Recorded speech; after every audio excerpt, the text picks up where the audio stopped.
In today's video, we're going to be talking about how to choose a financial advisor. Now, my step or my recommendation might be a little unorthodox because I'm a big believer in having difficult conversations, and I'm a big believer in asking questions until you're almost an annoyance. But of course, I'm not saying you should ask a financial advisor 1,010,000 questions, but what I'm going to be advising you, quote unquote, on how to choose an advisor is going to be a little out there. If you're not someone that likes maybe confrontation, you're not someone that likes to ask questions, you may not like it, but I definitely think you should, take a chance on it, because this is your money we're talking about. This is something that you're going to use to secure your kids' future. This is something you're going to use to help your neighbors and help your family and help people around you. So you should take it seriously who you're choosing to give you advice about it and who you're choosing to manage it if you choose for someone else to manage it for you. Okay, let's get right into it. How to choose a financial advisor. Number one, know their credentials.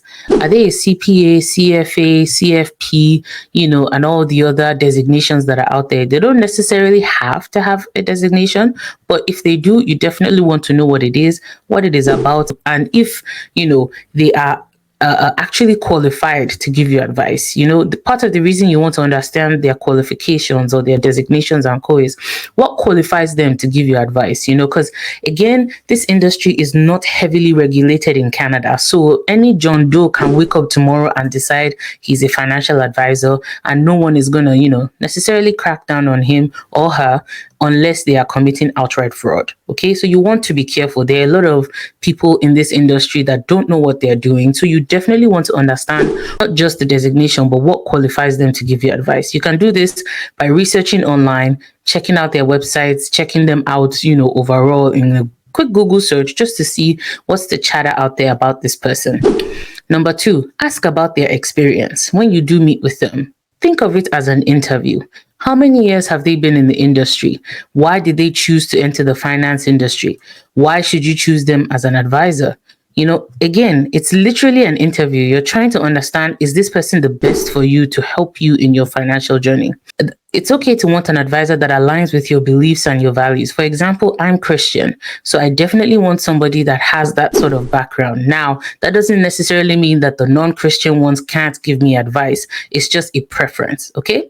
Feel free to ask those questions as well. Are they Christian? What moral code do they adhere to that governs their character and their choices? It's the fear of God that's going to stop somebody from stealing from you, not their designation. Okay?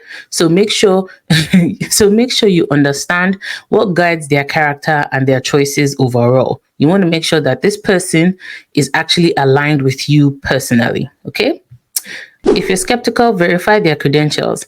Okay, the CFP has a public directory that you can search on for the person's name to see if they actually come up.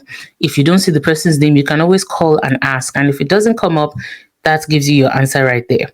Number four, ask how they bill. It is very important to discuss this aspect, okay? There are different ways they bill, okay? My preference personally is for a fee-only advisor. This way, a person that charges you upfront is not motivated to sell you crap to be able to make commissions on the back end. Okay, so you have a lot of people in the financial advice industry that push products that pay them higher commissions on the back end that are not necessarily the best for their client. Okay, so you definitely want to understand, how does this person make their money? Are they going to make their money because you're buying, life insurance products from them every 2 years? Or are they going to make their money simply because they gave you good advice and you paid them for that good advice? The same way, if you went to a lawyer, you pay the lawyer for the service they offer right up front. It's the same thing with the financial advisor. That's the best way to deal with the financial advisor. You pay them their fee, they give you their advice, everybody moves on, as opposed to people that are trying to make money off of your head on the back end. If they are fee only, do a test. For example, book a session, discuss one or two issues depending on how they bill, see the solution they provide, and see how it works for you. Does it vibe with your spirit? Did they add value to you from day one? Ideally, a good financial advisor from day one should add value. Okay? They should have the heart of a teacher. What does that mean? They should be willing to break it down for you if you don't understand it. You should be able to ask questions and say, okay, you just said a whole bunch of jargon I don't understand. Break it down for me like I was two.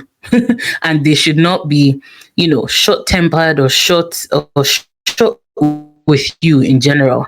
Anybody that talks down to you in any way, shape, or form, do not tolerate it. Delete that person right away. Okay. That is not the manager or the financial advisor for you. Okay. You definitely want someone that's going to talk to you like you're a human being and you're not somebody that needs assistance to understand simple things that can be explained logically. Again, do not tolerate anybody talking down on you. Okay. The last but not least, be willing to pay for or ask for a second opinion if you're not convinced. Okay. Don't just take the first person's word for it. If they give you advice that you're a bit skeptical about, make sure you reach out, for example, to someone like myself and ask those questions. Don't just take somebody's word for it. Okay. Always ask questions. I'm sure you've learned something in this video. See you in the next one.